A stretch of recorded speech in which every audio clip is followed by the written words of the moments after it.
ನಮಸ್ಕಾರ ಎಲ್ಲರಿಗೂ. ಇದು ಡೇ 2 ಆಫ್ ಪಾಂಡಿಚೇರಿ ಟ್ರಿಪ್ ಆಗಿರ್ತದೆ. ನಾವು ಬೆಳಗ್ಗೆನೆ ಎದ್ದು ಸ್ನಾನ ಮಾಡಿ ನಾಷ್ಟ ಗೀಷ್ಟ ಎಲ್ಲ ಮಾಡ್ಕೊಂಡು ನಾನ್ ಮಾತ್ರ ಸ್ವಲ್ಪ ಹ್ಯಾಂಡ್ಸಮ್ ಆಗಿ ರೆಡಿ ಆಗಿ ನಾವೆಲ್ಲ ಹೋಗಿದ್ದೆ ಬಾಲ ಸುಬ್ರಹ್ಮಣ್ಯ ಸ್ವಾಮಿ ಟೆಂಪಲ್ ಗೆ. ಅಲ್ಲೋಗಿ ನೋಡಿದ್ರೆ ಫುಲ್ ರಶ್ ಇತ್ತು. ಆದ್ರೂ ನಾವು ದರ್ಶನ ಮಾಡೋಣ ಅಂತ ಕ್ಯೂ ಅಲ್ಲಿ ನಿಂತ್ಕೊಂಡ್ರಿ. ಅದೆಷ್ಟೇ ರಶ್ ಇರ್ಲಿ ನಾವು ದರ್ಶನ ಮಾಡ್ಬೇಕು ಅಂತ ಹೋದ್ರೆ ನಮ್ಗೆ ದರ್ಶನ ಆಗೋಷ್ಟೊತ್ತಿಗೆ 1.5 ಅವರ್ ಆಯ್ತು. ಫೈನಲಿ ನಾವು ಸುಬ್ರಹ್ಮಣ್ಯ ಸ್ವಾಮಿ ದರ್ಶನ ಮಾಡ್ಕೊಂಡ್ರಿ.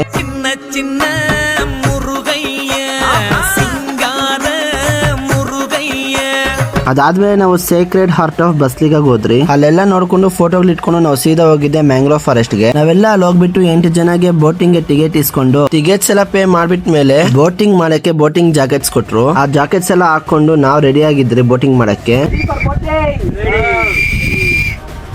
ಅದೆಲ್ಲ ಆದ್ಮೇಲೆ ನಾವೆಲ್ಲರೂ ಸೇರಿ ಬೋಟಲ್ಲಿ ಕೂತ್ಕೊಂಡ್ರಿ. ಬೋಟ್ ಡ್ರೈವರ್ ಬರೋಷ್ಟೊತ್ತಿಗೆ 10 ನಿಮಿಷ ಆಯ್ತು. ಬೋಟ್ ಡ್ರೈವರ್ ಬರೋಷ್ಟೊತ್ತಿಗೆ ಬೋಟಿಂಗ್ ಸ್ಟಾರ್ಟ್ ಆಯ್ತು. ಬೋಟಿಂಗ್ ಮಾತ್ರ ಸೂಪರ್ ಆಗಿತ್ತು. ಪಾಂಡಿಚೇರಿಗೆ ಹೋದ್ರೆ ಬೋಟಿಂಗ್ ಮಾತ್ರ ಮಿಸ್ ಮಾಡ್ಕೊಂಡ್ ಬೇಡಿ ಅಂತ ಹೇಳಕ್ ಇಷ್ಟಪಡ್ತೀನಿ. ಅವ್ರು ಬೋಟಿಂಗ್ ಅಲ್ಲೇ 4 ಪ್ಲೇಸಸ್ ತೋರಿಸ್ತಾರೆ. ಆ 4 ಪ್ಲೇಸ್ ಯಾವ್ದಪ್ಪ ಅಂದ್ರೆ, ಫಸ್ಟ್ ರಿವರ್ ಮೌತ್ ತೋರಿಸ್ತಾರೆ, ಸೆಕೆಂಡ್ ಈ ಫಿಶಿಂಗ್ ಹಾರ್ಬರ್ ತೋರಿಸ್ತಾರೆ, ಥರ್ಡ್ ಪ್ಲೇಸ್ ಯಾವ್ದಂದ್ರೆ ಈ ಮ್ಯಾಂಗ್ರೋವ್ ಫಾರೆಸ್ಟ್ ಮಾತ್ರ ಸೂಪರ್ ಆಗಿರತ್ತೆ ನೋಡಕ್ಕೆ. ಈ ನೇಚರು, ಈ ಬೋಟಿಂಗು, ಈ ಪೀಸ್ ಪ್ಲೇಸ್ ಮಾತ್ರ ಎಲ್ಲಿ ಸಿಗಲ್ಲ ಅಂತ ಹೇಳಕ್ ಇಷ್ಟಪಡ್ತೀನಿ. ಲಾಸ್ಟ್ ಪ್ಲೇಸ್ ಯಾವ್ದಪ್ಪ ಅಂದ್ರೆ ಹರಿಕಾಮೀಡು ಅಂತ. ಅಲ್ಲೋಗ್ಬೇಕಂದ್ರೆ ಬೋಟ್ ಸ್ಟಾಪ್ ಕೊಡ್ತೇನೆ, ಅಲ್ಲಿಂದ ನಾವು ನಡ್ಕೊಂಡು ಹೋಗ್ಬೇಕು. ನಾವು ಆ ಪ್ಲೇಸ್ ಎಲ್ಲ ನೋಡ್ಕೊಂಡು ಫೋಟೋ ಇಟ್ಕೊಂಡು ಮತ್ತೆ ಬೋಟಿಂಗ್ ಬಂದ್ರಿ. ಈ ಬೋಟಿಂಗು ಪ್ಲೇಸಸ್ ಎಲ್ಲ ನೋಡೋಷ್ಟೊತ್ತಿಗೆ ಕರೆಕ್ಟ್ ಆಗಿ 1 ಅವರ್ ಆಯ್ತು. ಇನ್ನ ಡೇ 2 ಆಫ್ ಪಾಂಡಿಚೇರಿ ಟ್ರಿಪ್ ಐತೆ. ನೆಕ್ಸ್ಟ್ ವಿಡಿಯೋದಲ್ಲಿ day 2 and day 3 of Pondicherry trip ಹೇಳ್ತೀನಿ. Thank you.